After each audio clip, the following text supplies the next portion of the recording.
So I completely gave up the coffee for a short period of time.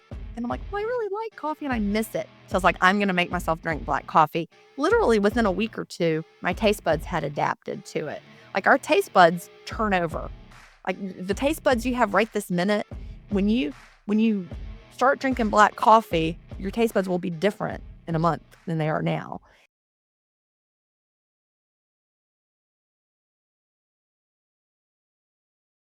Hello and welcome to Sweet Liberation, where we are extremely excited today to be joined by Gin Stevens, who is an author and a specialist and an enthusiast on intermittent fasting. Gin, welcome to Sweet Liberation. How are you doing? I am doing great, and it's wonderful to talk to you today. I love being described as an intermittent fasting enthusiast. Oh, my enthusiasm. Passion. So I know a lot of people listening to this are trying their best to kind of clean up their health, or they're like getting themselves informed, and this is really a platform for people to have conversations. And I know that intermittent fasting is something that Luke and I are really passionate about. But tell us about your passion for intermittent fasting and how did you come to discover that this is such a great thing for our health? Well, my story is really long, probably like most listeners and probably like yours, but basically, I struggled with my weight for a lot of years, right? And that's such a familiar story. We grow up, we start our first diet at whatever time that is, and then that begins the cycle of on again, off again, and the weight yo-yo. Once you go down, then you go back up, then you go down, then you go back up, you're officially on that yo-yo. And so I just kept yo-yoing really higher and higher over the years. I had my sons in 1998 and 1999, and it was really after my second child was born that I found that my weight was suddenly higher and I couldn't do anything about it. So that's when the diets got a little more extreme and a little crazier over the years. But I'm a smart person and I was competent in it felt like all the areas of my life, but I just couldn't get a handle on my weight. So I would go to the Amazon, what weight loss section and see what was out there, or I would go to my local Barnes and Noble and peruse the books on weight loss, and I would say, "Oh, what am I going to try now?" And so I was really just going from diet to diet and plan to plan, and I could lose some weight or even a great deal of weight, depending on what I did, but it always came back because nothing was sustainable. So I actually first came across intermittent fasting probably some point around 2009. But at that time, not very much was understood about it. And there were very few resources about it. And the advice, looking back now, we know some of that advice was a little sketchy, but I would dabble in it here and there because as soon as I heard about the ideas of intermittent fasting, I was like, "This just makes so much sense." You're not eating, then you're eating. It's like that natural boundary for you're eating or not. And I would try, but I didn't understand about being metabolically flexible or being fat adapted or, how your body needed to adapt to intermittent fasting. So I dabbled and it never stuck because, first of all, I wasn't fasting clean, which I can get into a little bit later, but I also wasn't giving it time. So it never stuck. So fast forward to 2014, we went on a family cruise and I had been, I'd really given up in about 2012. Like I gave up and just said, forget it. I'm going to be overweight. And we went on this family cruise and I hadn't been weighing. I just wearing my stretchy clothes, but I saw the photos from that cruise and I was like, oh my gosh, I can't believe that's me.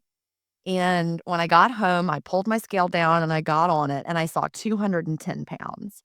And I'm 5 foot 5 inches, so I was solidly in the obese category and over 200 pounds, which that just felt like a threshold I never wanted to cross. And so I was like, well, this is it. So then I decided I really needed to take control of this once and for all. And I'd like to say that's the day I started intermittent fasting and lived happily ever after, but it isn't.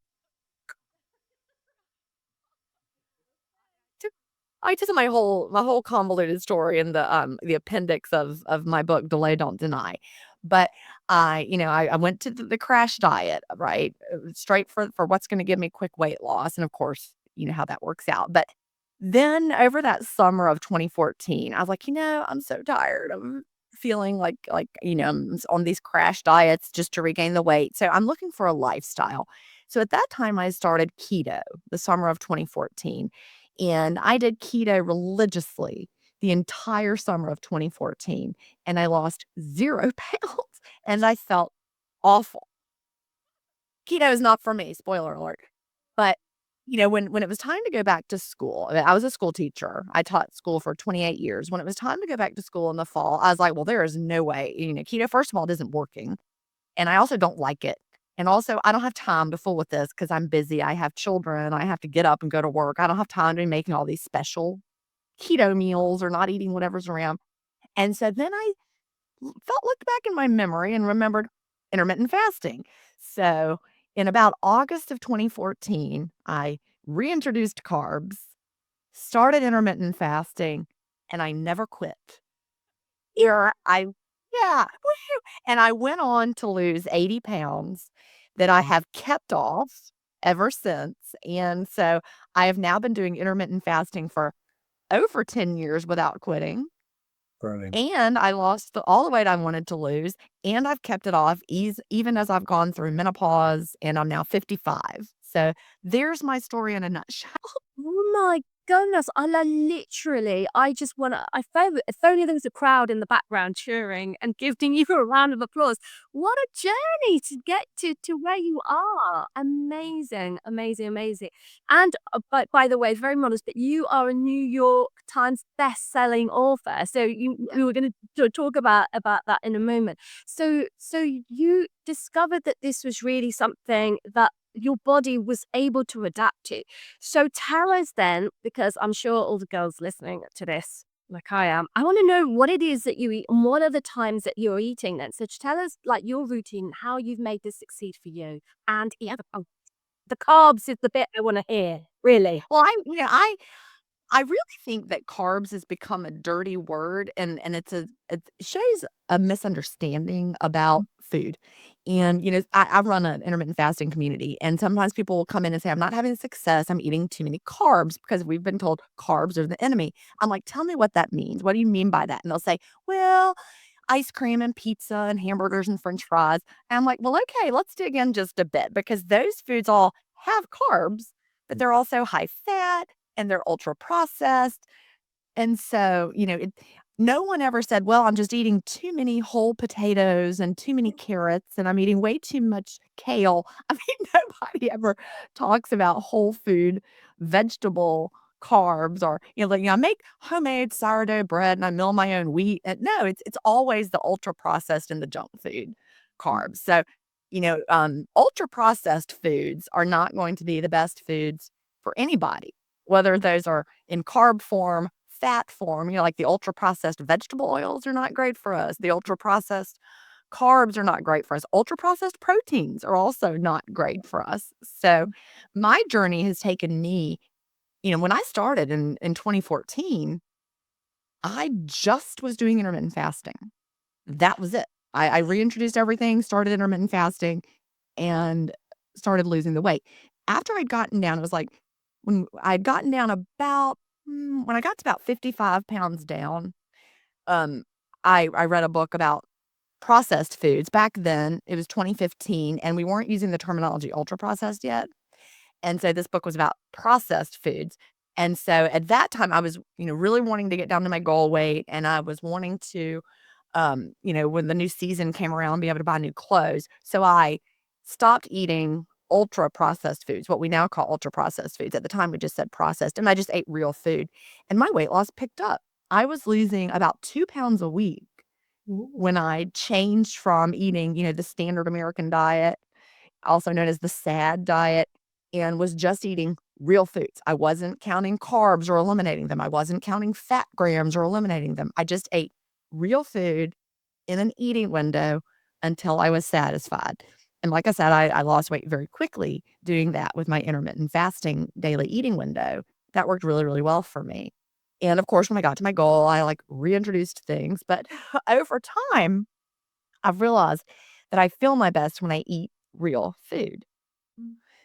Now, does that mean that I never eat ultra processed foods? No. I'm pretty sure I could say I eat them every day, but they don't form the center of what I'm eating. So, Yeah. real food for the win. I guess I would tell people to get to that maybe quicker than I did. You're gonna feel so much better.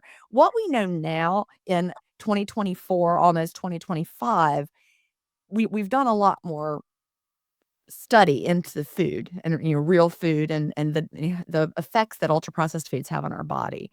So, we know that eating the real food is gonna give us better satiety. We hear our body telling us when we've had enough. So I just wanted to put that out there. But as far as the part that you asked about, what should people do as far as like their approach and how do they get started with that?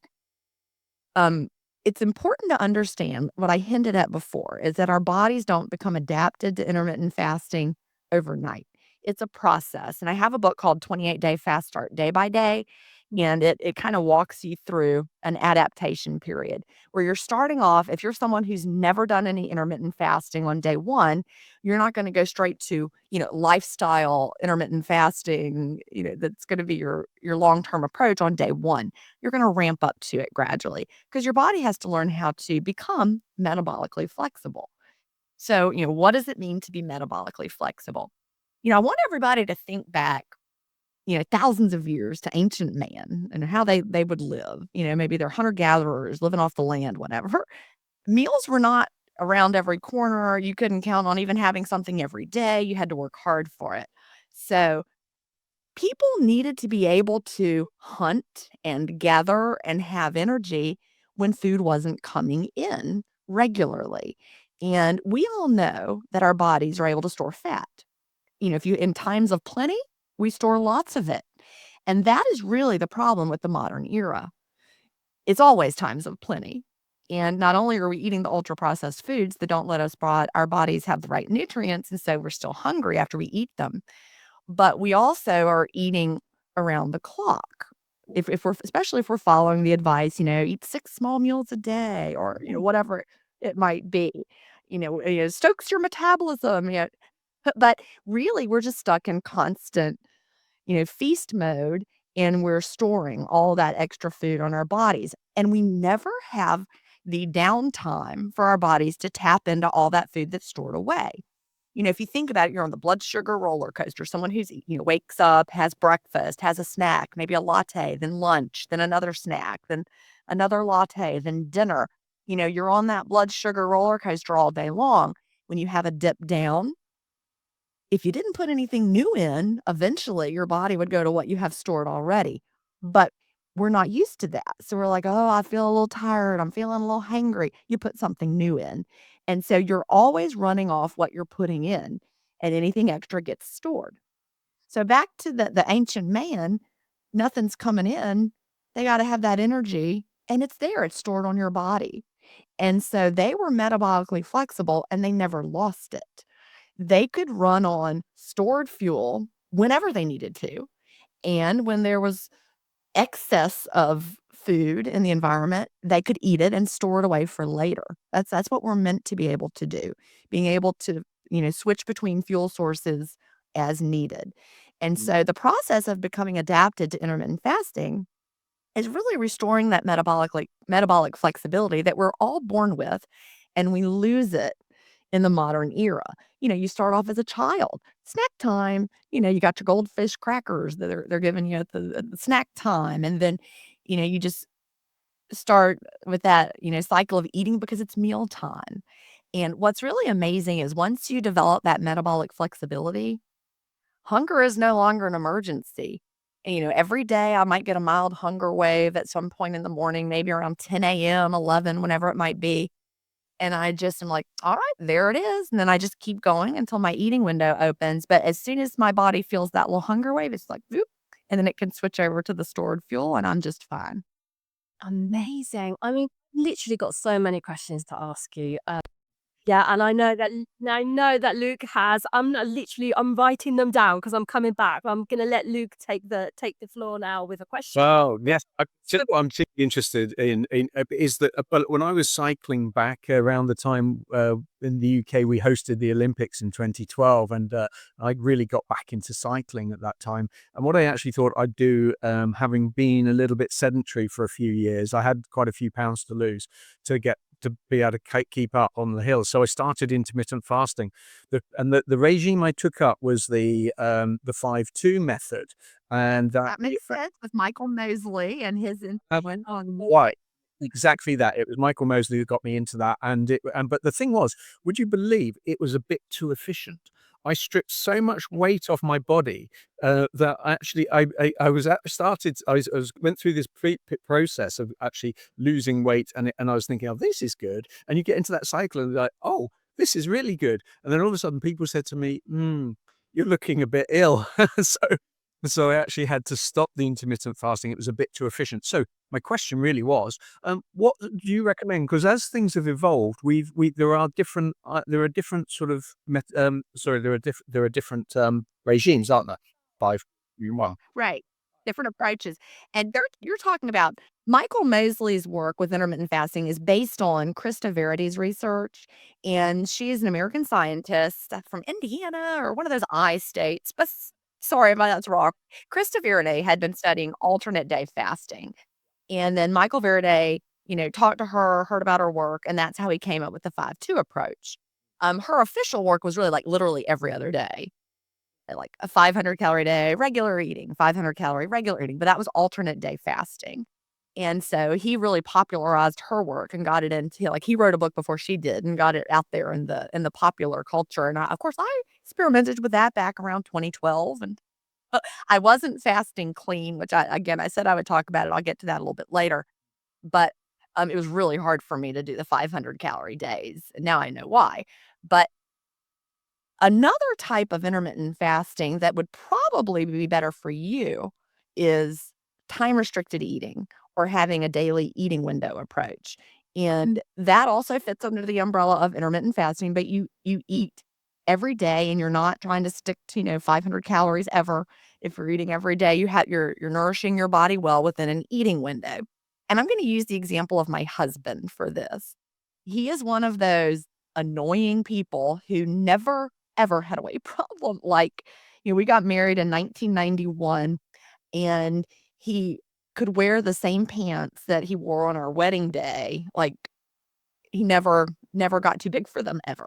So people. Yeah, one of those people. But, he watched me go up and down, and he also used to say things to me like, "Just eat less and move more." I was, like, obese, and I'm like, "Thank you, skinny person, for who doesn't even understand how hard it is." But very thin. But when he saw me finally reach my weight loss goals with intermittent fasting, he didn't just see me lose the weight. He saw that I was healthier. Like, for example, I used to always get sick. I was a school teacher, but I would catch everything, and I would be on antibiotics several times a year for a sinus infection or an ear infection or strep throat or whatever it might be. But after starting intermittent fasting, I have not needed an antibiotic or had to go to the doctor for a sick visit since maybe 2015 when I was still pretty new to it. So, like, he saw that I was so much healthier is my point there. And so he's like, I wonder if I could do a little fasting for the health benefits because, as I started to talk about it more and learned about it, it's really, I like to call it the health plan with the side effect of weight loss. So he adopted what we might call a 16-8 approach. Okay, what in the world is 16-8? The 16 refers to fasting time and the 8 refers to eating window. So he fasts for about 16 consecutive hours a day, and his eating window is about 8 hours long. All that means is he skips breakfast. He wakes up in the morning, sticks to black coffee, which is part of a clean fast, doesn't put anything in it, has the black coffee, and then he has lunch, and then he kinda has, like, a little end of the day snack, appetizer kind of a thing, maybe around 5 p.m., and then we eat dinner. He has dinner usually around just before 7, and then done for the day. So he has about an 8-hour daily eating window. He's about 11 to 7 is about his normal. So he never needed to lose weight. Now he did slim up a little bit, not that he was, needed to, but he had, like, a little tiny, I mean, you wouldn't even see, but he had to get, like, the button of his pants moved over a little bit, because he lost a tiny bit around his midsection, but not anything you would have even noticed. He's still wearing the same pants. But, He does intermittent fasting just for the health benefits. So that's the kind of thing for people who don't wanna lose weight. You just need to find the approach that is your maintenance approach or your lifestyle approach. Mm.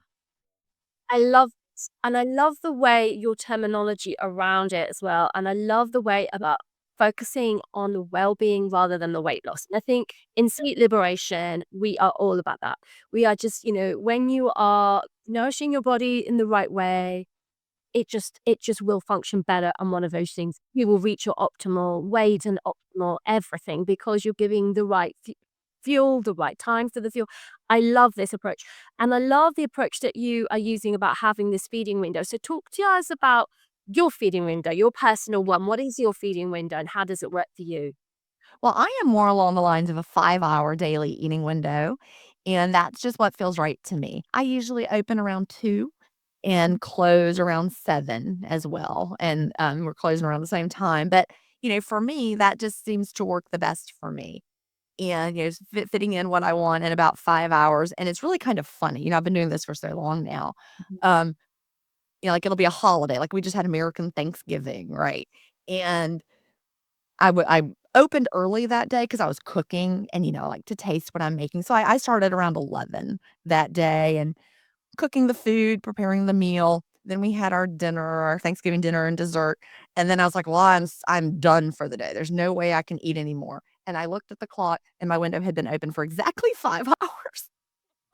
So I didn't even mean it, but it shifted earlier that day, instead of I didn't eat till 7 because I was stuffed from Thanksgiving. But it works out. Like, I don't officially track my window. Like, some days I don't open at the same time. Like, one day this week, I was recording a podcast with my co-host, and we recorded 2 episodes that day, and I didn't get home till 4. And so I got back home and made dinner at 4 o'clock, and I had maybe a 3-hour window that day because that's just how it worked out. Whereas a few weeks ago, we went to a local botanical garden. I had lunch at noon, and I had 2 meals that day, and it just worked out. So I really believe in, living a flexible lifestyle and making it fit you. And, I have a podcast, Intermittent Fasting Stories, where I interview people who live the intermittent fasting lifestyle, and they share what they do and their story and how they got to where they are. But it's so interesting how everybody ends up with, slightly different approach. There may be someone who a 4-hour daily eating window is what works best for them. Yeah. Whereas the person I interviewed this week, she has a 5-hour daily eating window 3 or 4 days a week, and then she just eats 3 meals a day for 3 days a week.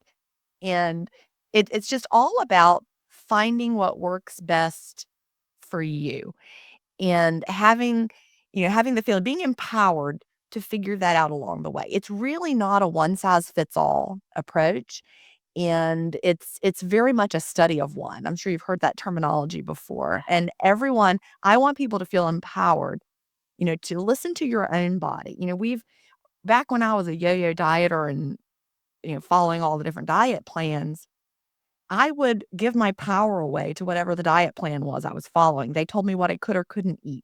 They told me exactly what to buy at the grocery store or whatever that might be or when to eat it. But, I have a much different philosophy now, and that is find the foods that nourish your body well, that make you feel great, and eat them in the time frame that works for you. And I genuinely believe people could follow me around and do exactly what I do and get different results. Yeah. I talked about how keto doesn't work for me. There are people who love eating that way, and they've found all the success eating that way, and it makes them feel amazing. And I believe them. So it's all about being empowered to take what works for you and discard what doesn't. That's amazing. That's so I love that because the words, like you said, the philosophy, and I like that the fact that you've even mentioned philosophy because a lot of people skip over that to the tactics, but actually your underlying belief system around how your body works is gonna inform and inform all of the decisions you make, whether you like it or not, one way or the other, even subconsciously. And I love that. Interesting. When I started intermittent fasting, well, I've been fasting on and off for the last probably 20 years for religious, more than 25 years for religious reasons, but and it kind of once a year. But my body naturally does intermittent fasting. And I'll tell you how I know is because since I was a child, I never wanted breakfast. Never. Right. Never wanted breakfast. And I have a 9-year-old, also the same, never wants breakfast. So I'm like, well, she will tell me when she's hungry. Kids will definitely tell you when they're hungry. They're not going to just go, oh, I'm just going to suffer here in hunger. No, no, no, no. She would just come and find me around 11 o'clock and she would, Mummy, I'm hungry. I'm like, okay, let's eat some whatever. And she can eat whatever she wants. And I found the same. And every time people would say to me as a child, oh, that's really bad that you don't have breakfast. They would try to shovel the food in my mouth. I didn't want it. And then as an adult, it's only when in the periods of time when I started eating breakfast with everybody else just to be whatever, to get into it, that I would put on weight. Right. Interesting. My body just doesn't need breakfast. It will have a coffee, but it just doesn't need a meal at that time. It's really interesting. Do you find that when you start listening to your body more, that people will give you those kinds of stories that they're like, actually, I can go so much longer without food because my body's not actually asking for food. Well, so many people say, just like you did, that they never had a weight problem, for example, until they heard the advice, I gotta eat breakfast. They felt guilty because breakfast is the most important meal of the day. Do you know where that came from, by the way? In the log. Yeah. Uh, they studied breakfast. Oh, and guess what's the best breakfast? It's cereal. That's what their study proved, that cereal, don't eat eggs, eat cereal. Anyway, thank you, Kellogg's. But people will say that they felt pressured for whatever reason. Maybe their doctor told them it was dangerous to skip breakfast because their doctor didn't know, or their friends pressured them, or they just heard the advice. And then suddenly they started having a weight problem for the first time ever. And so they lived like that maybe for decades until they found intermittent fasting. And then they looked back and they were like, oh my gosh, that's how I naturally wanted to be. And, I went through all this 2014 starting then. And, at the time I had, teenagers living at home who are now grown-ups. But my son who's 25, he now because I stopped pushing food on them at that point. I like you do with your daughter, you let her say when she's hungry. I stopped pushing food on them and let them, kinda take the lead. My son naturally fasts. He would not call himself an intermittent faster, but, he'll maybe come over and we're hanging out and I'd be like, "Have you eaten yet today?" And he's like, "No." And it's like 1 o'clock. He hasn't eaten yet, and he's fine. And he just eats when he's hungry, and I know that he will never struggle with his weight because he just really has learned to listen to his body. It's amazing. Gosh. Amazing. One of the other things I was going to mention that in some of the documentaries I've seen actually is some of the studies about longevity and in terms of aging and then also the effects that it can have on the brain. Because as we get a bit older, we start sort of thinking, oh, need to preserve the old grey matter there. And I believe that the intermittent fasting, there's been some studies around that. Have you heard saying? Oh, yeah. Yeah.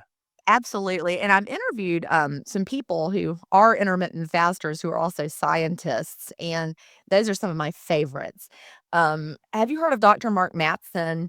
He, has written some amazing scientific journal articles, but he was a researcher in the neurology arena, and he worked for Johns Hopkins, and so he studied, the brain and how that works, but he also studied intermittent fasting, and based on what he learned, he has been an intermittent faster since the 1980s. He has a daily eating window, but, he believes in the powerful, longevity benefits and neurological benefits of intermittent fasting. I had another scientific researcher on who's a longevity expert. Dr. Gil Blander was his name. He came on intermittent fasting stories in maybe 2020, something like that.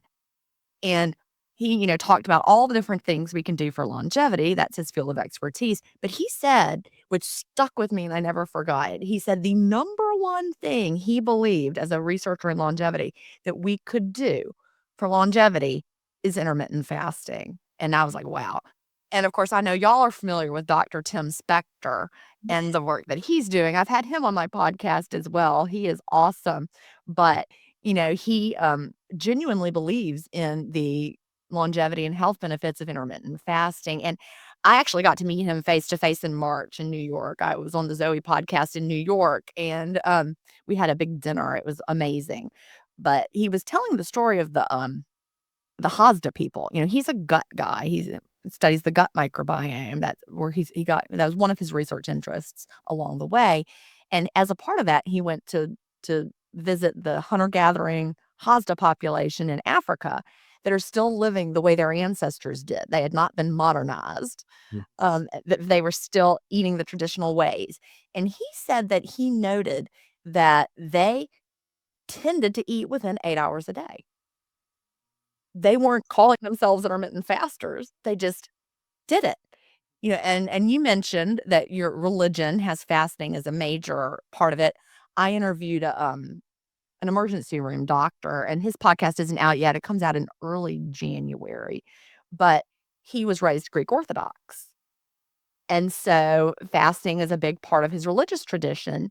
And he said that when you go to the Greek Isles, there's like a monastery where the Greek Orthodox, I don't know what the terminology, monks, priests, I'm not sure. He said monastery, but um, the religious Greek Orthodox leaders live there. He said they live longer than the people around in that area. And he is pretty sure it has to do with their fasting tradition as part of their healthy lifestyle. So, I started fasting because I was obese and I felt awful.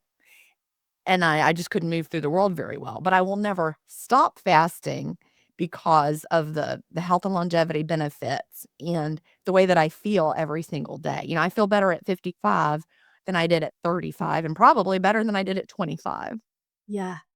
Yeah, Um, I can certainly attest to that, and we like we don't like the terminology biohackers, but we turned out to be biohackers now just because we're like, this is a great idea, let's do it, and we just like totally enthusiastic. The fasting has been that and reduction of sugar in our lives. For me, certainly, I have an autoimmune disease, and I always noted actually even back to before I was diagnosed with it that my body would just naturally have days where it just didn't really want to eat. And I believe that that has a massive anti-inflammatory effect for me on my body when it doesn't eat. And it just like, you know what? You've just overindulged of those few days.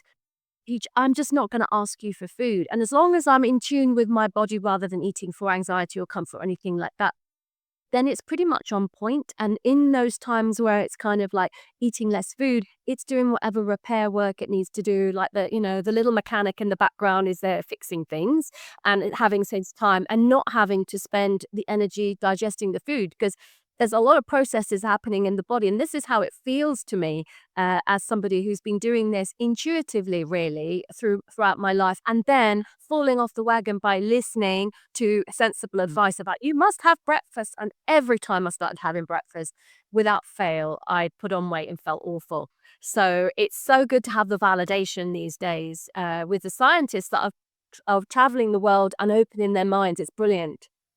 Yeah. And, just what you were mentioning when you're not feeling well and your body naturally wanted to fast, I think to, the animal kingdom, right? Even like the pets in your home. Our son's cat, Pepper, we don't know what was wrong with him, but a couple years ago, he just like stopped eating. He was just sitting there. He's like, he had that little look on his face. And we're like, try to eat this, but he wouldn't eat. He didn't eat for a couple days, whatever was going on.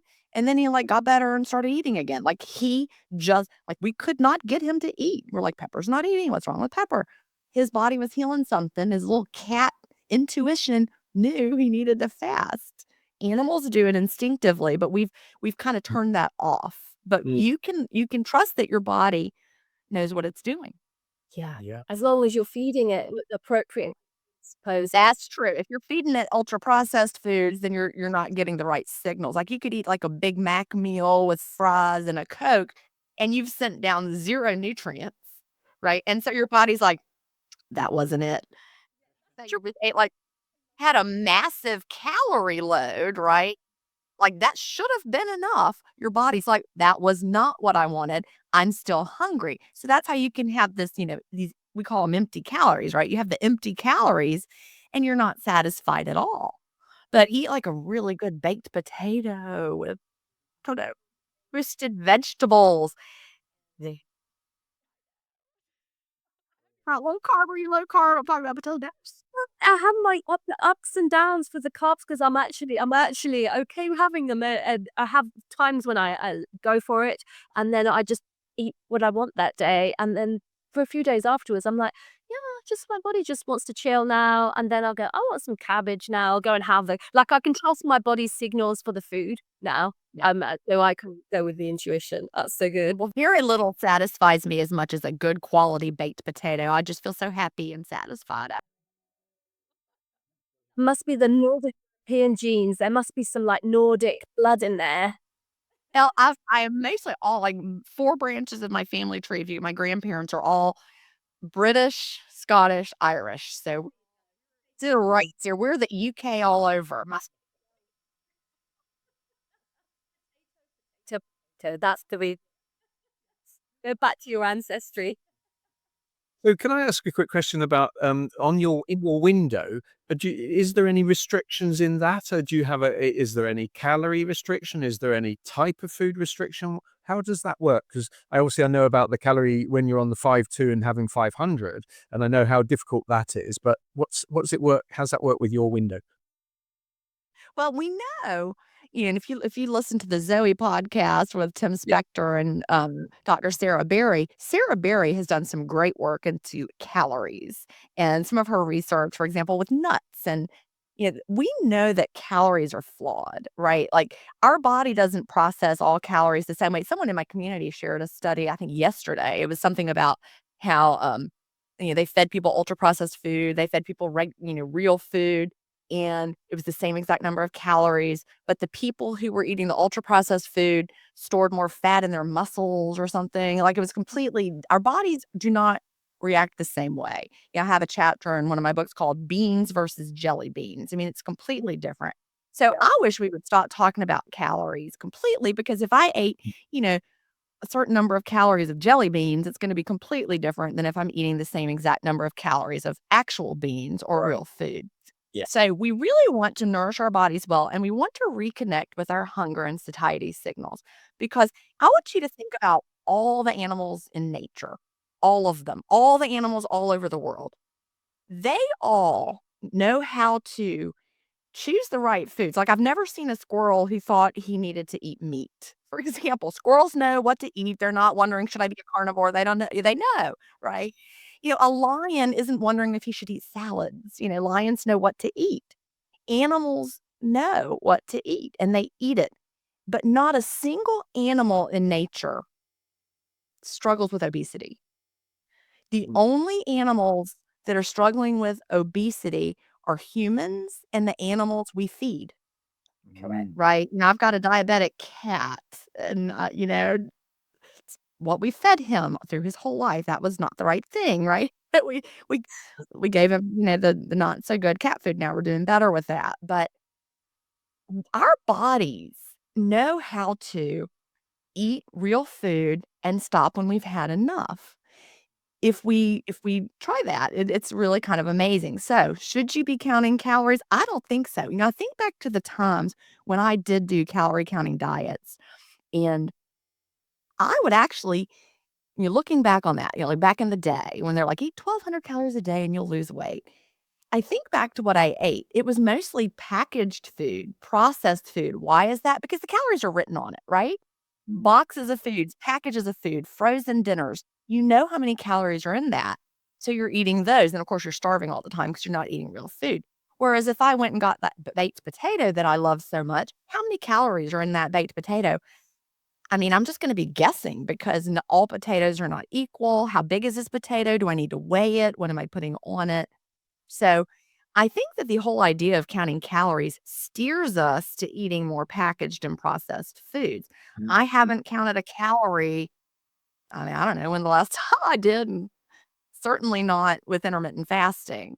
And I'm not planning to. I just eat until I'm satisfied. And for me, I have learned that if, like I'm maintaining, I've talked about that. I have been maintaining my weight all these years, but there are times, I feel like, "Oh, my honesty pants are getting a little tight." And I'm like, "Okay, what have I been doing? Had a little more ice cream over the summer than I should have.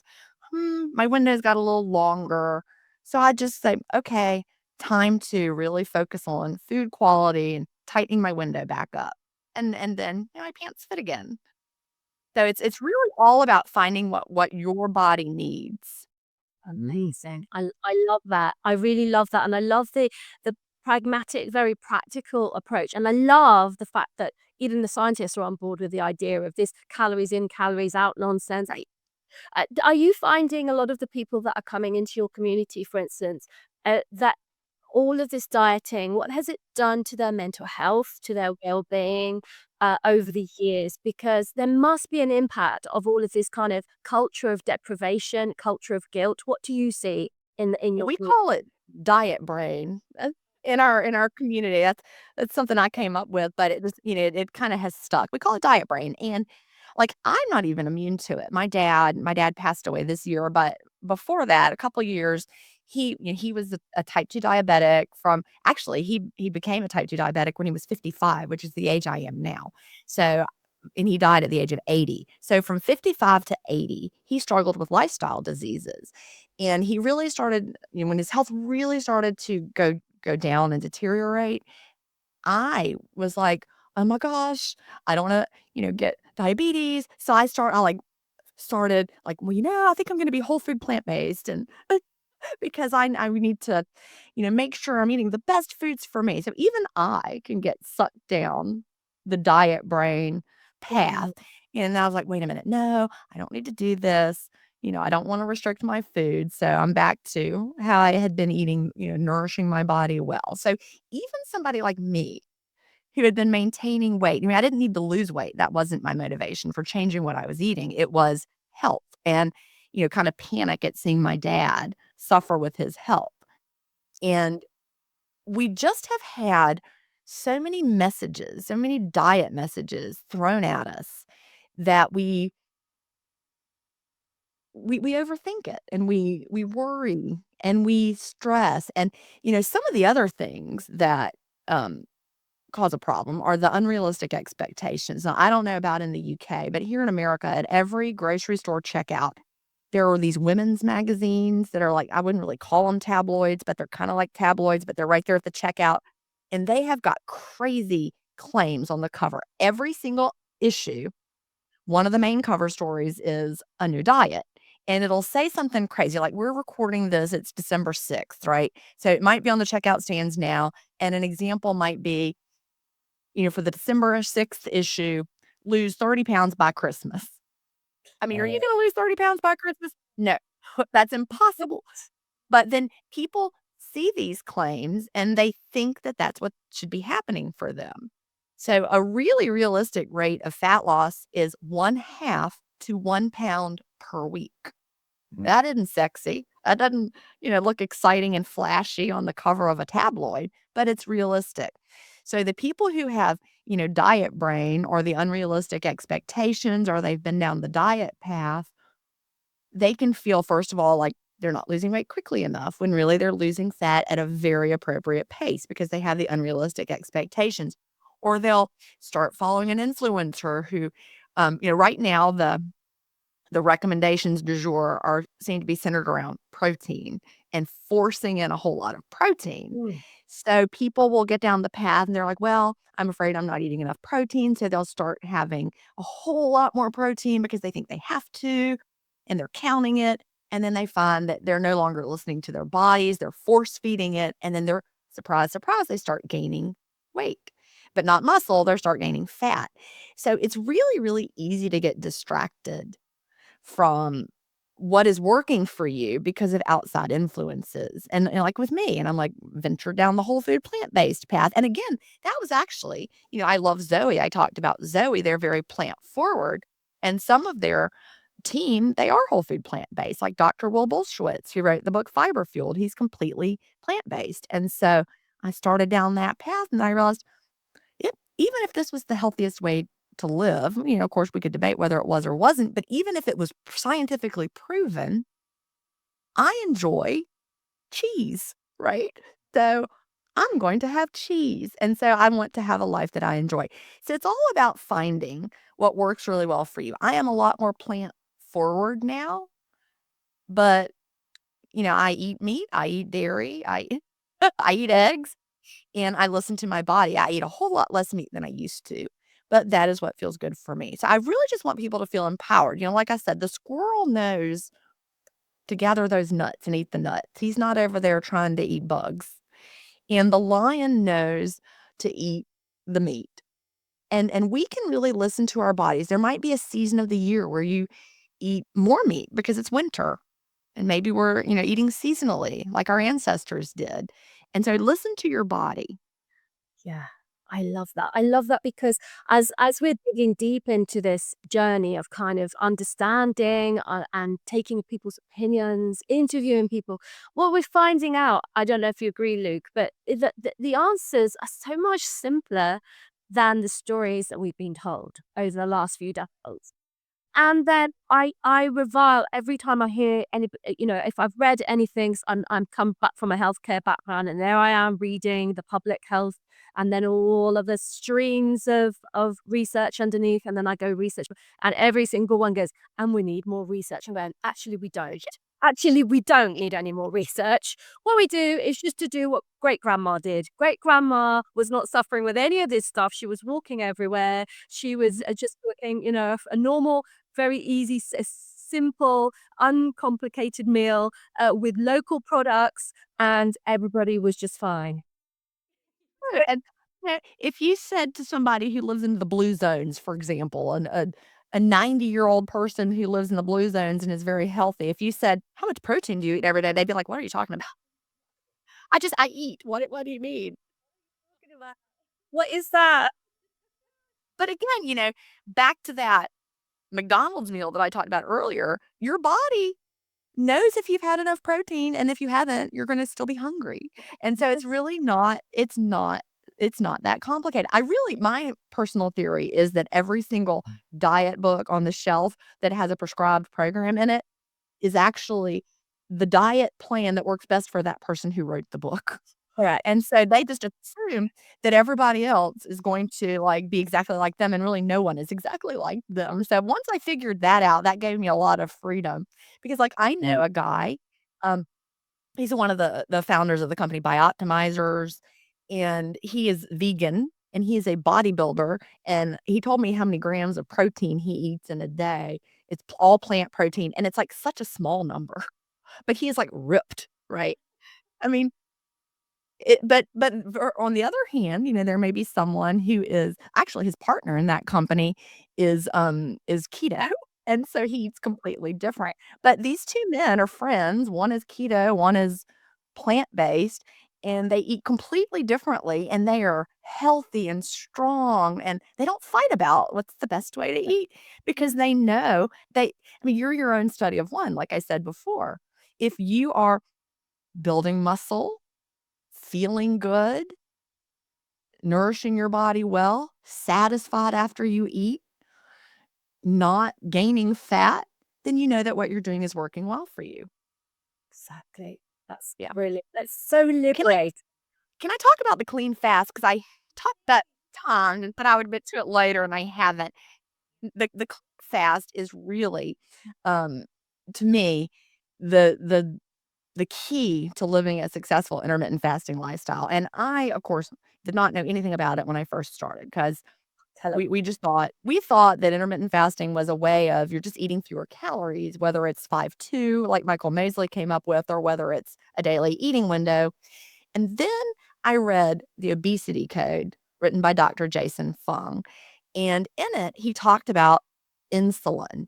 And, I had never heard of insulin other than through the lens of diabetes. Like if someone is a type 1 diabetic, they have to give themselves insulin shots. We actually give insulin to our cat since he's diabetic.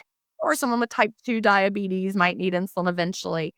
But I learned from reading Jason Fung's book about something called the cephalic phase insulin response. And that is when your body thinks that food is coming in, and your brain says, "Oh, we got something sweet coming in. We're gonna need some insulin," and your body dumps out some insulin in response to that. Like, for example, a diet soda. We Mhm. know a diet soda has 0 calories. We know this information. We know that your body does not actually need insulin to manage your blood sugar after having a 0-calorie diet soda, but your brain doesn't know it. Our brains are still the same brains, they sense sweetness coming in. It's got to be honey or sugar or fruit, because that's what, sweet tastes were associated with, things that were going to raise our blood sugar. And so even if it's a 0-calorie sweetener, your pancreas is going to get the message to pop out a little insulin in response to that cephalic phase insulin response, or that sweet taste. So you're going to pop out some insulin. Well, why do we care if our body is popping out insulin all the time? Well, insulin is what we call anti-lipolytic, meaning works against fat burning. Insulin is a storage hormone. When we eat, we need insulin to manage our blood sugar. We need insulin. It's important. But when we are fasting, we want to keep our insulin low, because when insulin is low, we can then use the stored energy that's already on hand. That's why insulin works against fat burning. It's for storing. So if we want to burn fat, we want to keep insulin low. So the first goal of the clean fast is to keep insulin low.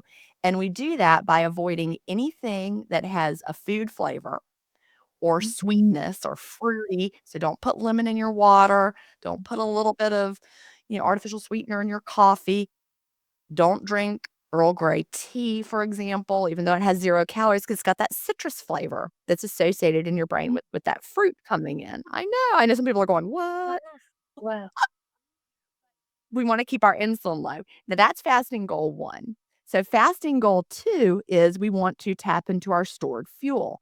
Well, of course, keeping insulin low helps us do that, but we also do that by not putting in additional fuel. For example, like a little cream in your coffee, or butter in your coffee, or oil in your coffee, or some of these things people are doing now. So you don't want to put in any fuel sources while you're fasting. And the third fasting goal is we would like to have increased autophagy. Have you heard the word autophagy? I'm Can explain it to our listeners. We had never heard that word before, normal people, until 2016. And the reason it finally came out in 2016 that suddenly we were talking about it was because that was the year the Nobel Prize in Medicine was awarded based on autophagy research. And it turns out autophagy is upregulated when you're fasting. So everybody who was doing fasting, and I already was a faster at that time, but I'd never heard of autophagy. But suddenly we're all like, oh my gosh, fasting is doing a lot more than just helping us lose weight. We're having increased autophagy. And autophagy is our body's cellular recycling and upcycling system. So it's if you've got like old junky proteins hanging around, your body's going to, while you're fasting clean, your body's going to go in there like, well, nothing's coming in. Let's see what we got. So they're going to break down those old junky proteins, right? We need to have that that time during the day. And so what would turn off autophagy? Well, eating, but also protein. And that's why you avoid something like bone broth. That's got protein in it. You don't want to have like a pre-workout that's going to give your body protein either. You want to make sure you're fasting clean. So what can you have when you're fasting clean? Black coffee, plain tea. Now, why are those okay? Because they have a bitter flavor profile. And a bitter flavor profile does not stimulate an insulin response. So black coffee, don't add anything in it, plain tea, actual tea. And that's one of the trickiest parts, because so many things called tea are not really tea, like chamomile tea, for example, but that has a sweetness to it. So you don't want to have herbal teas are mostly just not okay. It would have to be like a really bitter one, like yerba mate, maybe okay, but you just want to stick to the bitter flavor profile. So of course you can have plain water, nothing added, no water enhancers, no sweeteners, no fruit, no cucumber in there, anything that's gonna be a fruit or food flavor, you want to avoid it. And you can also have sparkling water, but make sure it's unflavored. So, it's really simple once you get started. So, I've got my black coffee here, Oh, wow. Yeah. and it's just black coffee, and then I'll switch to water. But, when I first started fasting, I was not fasting clean, because, again, I hadn't read the obesity code. It didn't come out till 2016. And so I was pretty much white knuckling it through my fasts every day, and I was starving all the time. But I was so motivated because I had lost weight that I wanted to keep doing it. Well, once I learned about the cephalic phase insulin response, I took the stevia out of my coffee. I took the diet sodas out of my day. I stopped chewing gum. I stopped popping breath mints, and the fast got so much easier. I mean, it was like night and day. And also, I lost 2 more jean sizes. Just Over the next year, I lost 2 more jean sizes, and, I wasn't trying to, and the scale didn't go down, but I lost more fat while I was maintaining the muscle. So I really believe that the clean fast is the secret to long-term success. If I had not read the obesity code and learned about the cephalic phase insulin response, would there have come a time that eventually I got tired of white knuckling it every day? And so there would be the end of my intermittent fasting, and I would have regained all the weight and would have said, well, that was one more thing that didn't work. Thank goodness I found that information. And then, the terminology clean fast came out of my groups. And we started using that terminology in, I think 2017 is when we started saying the words clean fast.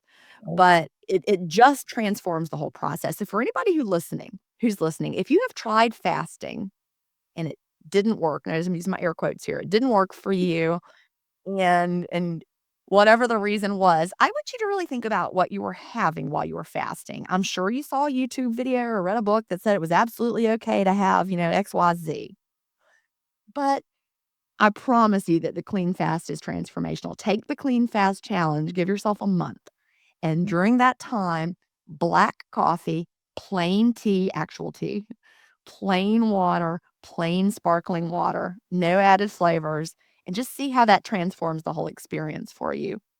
And, I've never had anybody who tried the clean fast for a significant period of time and then went back to not fasting clean. Wow. Amazing. That's transformative right there. I think that's one of the best pieces of advice that we've had on sweet liberation. That's amazing. Yeah. Yes, and I was going to ask you what your final words were going to be as if for a bit of advice, but I think you've just dropped the mic on that. So If you're going to fast, fast clean. And when you understand why, we are so tied up. This. Y'all are not, y'all don't have sugar, right? You're sugar free in your lifestyle. I mean, like sugar, the thing sugar. People are so tied up with their dairy and their coffee, right? Like it's that comfort feeling. And, breaking free of sugar addiction for people can be really hard because of all the stories you've got in your head about it, but it's really not helping you, right? Having all those cookies and the ice cream and the sugar, it's not helping you in the long run. If Mm. you're putting, cream or creamer in the United States or the sweeteners in your coffee every morning and you just need it, Mm. getting rid of that, clearing that out, and you feel like you can't. But we're really not meant to have, all those creamy, sweetened beverages all the time. And I really think that the rise of coffee shops on every corner is when the obesity epidemic really took off. I would love to see someone make a graph, plot a line graph showing number of coffee shops, the rise of obesity, because, you see people walking around all day long with cups in their hand, and those cups are not holding black coffee.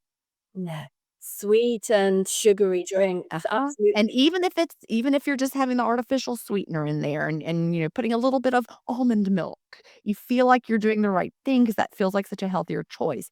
But go to that black coffee and we're not meant to have that sweet, creamy comfort all the time in our mouths. I call that a hot milkshake.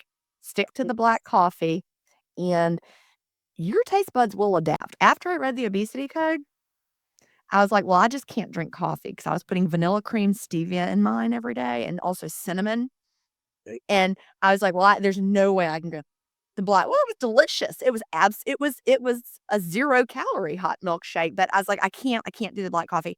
So I completely gave up the coffee for a short period of time. Then I'm like, "Well, I really like coffee and I miss it." So I was like, "I'm gonna make myself drink black coffee." Literally within a week or 2, my taste buds had adapted to it.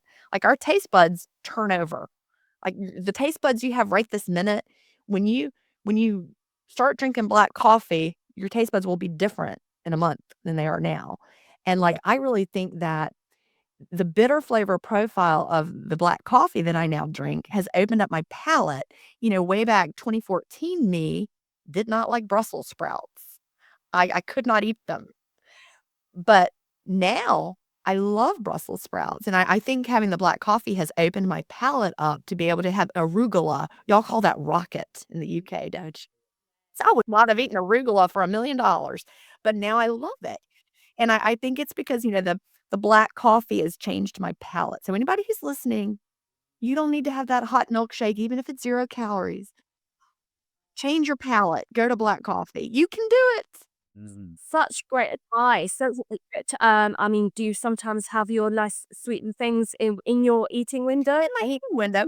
Yeah, I mean, I can have it in my eating window. I really love a chai latte if I'm out and about. Now, it has to be a really good one.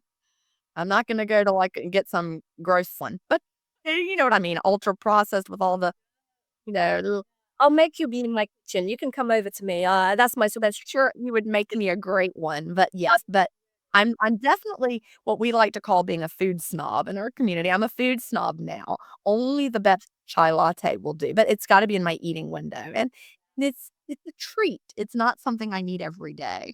That is fantastic advice. Thank you so much, Jin. And I think you have basically dropped the mic so many times during this conversation. People will be just there. I was there writing notes. I was like, I need to ask her this and this and this. I could literally keep talking to you all day. Is there anything else you wanted to ask Luke before we close? Well, I just wanted to share a very quick anecdote, actually, which is based on, tapping it. You said about tapping into your own body. And if I put my caveman hat on for a bit and actually start to think, what would I have done, had I been a Neanderthal? But basically, I found that my blood pressure, as I was getting older, my blood pressure was going up.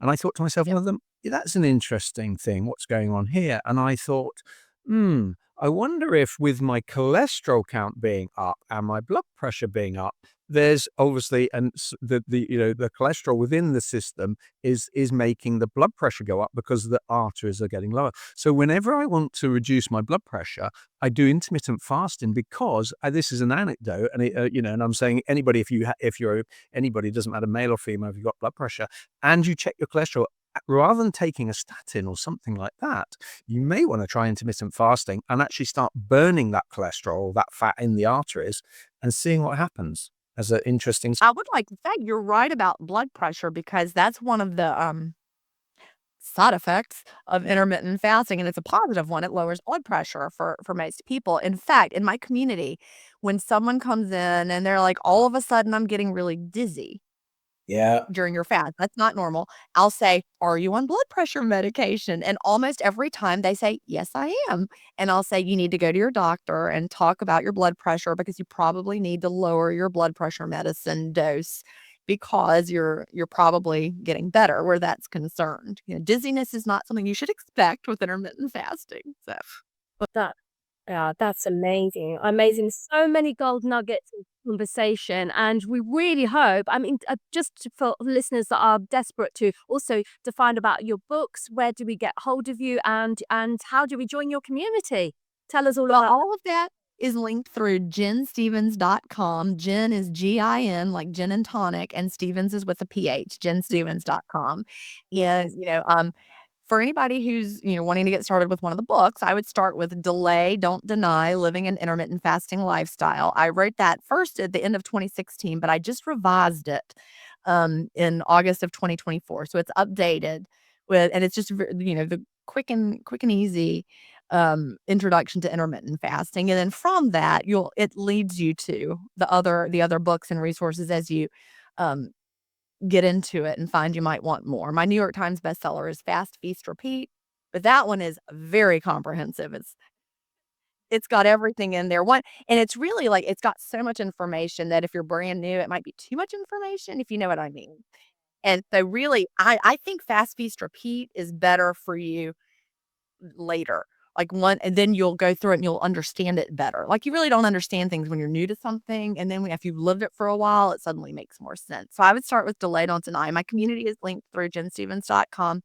And I have 2 podcasts, Intermittent Fasting Stories, where I interview guests every week. We have like 400 and something episodes out there, 450 and counting. Every week we have a new one.